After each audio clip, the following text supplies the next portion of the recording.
Hi every one. നമുക്ക് ഇന്ന് BMCയിലെ ലൈമിനകത്തുള്ള ഒരു ക്വസ്റ്റ്യൻ നോക്കാം.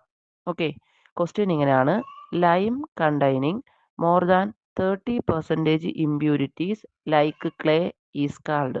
Option A poor lime, option B eminently hydraulic lime, option C semi hydraulic lime, option D fat lime. ഇതിൻ്റെ answer വന്നിട്ട് option A poor ലൈമാണ്.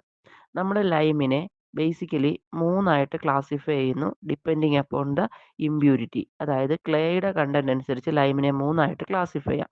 ഏറ്റവും കുറച്ച് മാത്രം ക്ലേ കണ്ടന്റ് ഉള്ള പ്യുവറസ്റ്റ് ഫോം ഓഫ് ലൈമിനെ വിളിക്കുന്ന പേരാണ് ഫാറ്റ് ലൈം. എന്നാൽ 5 മുതൽ 30% വരെ ക്ലേ കണ്ടന്റ് ഉള്ള ഒരു ഇൻ്റർമീഡിയറ്റ് ഫോമിനെ വിളിക്കുന്ന പേരാണ് ഹൈഡ്രോളിക് ലൈം.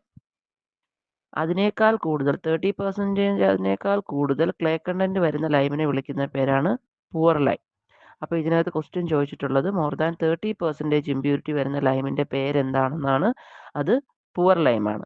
ഇതിൽ ഏറ്റവും പ്യുവറസ്റ്റ് ഫോം ഓഫ് ലൈം അല്ലെങ്കിൽ ക്ലേ കണ്ടന്റ് ലെസ് ദാൻ 5% എന്നായിരുന്നുവെങ്കിൽ answer option D fat lime വന്നേനെ.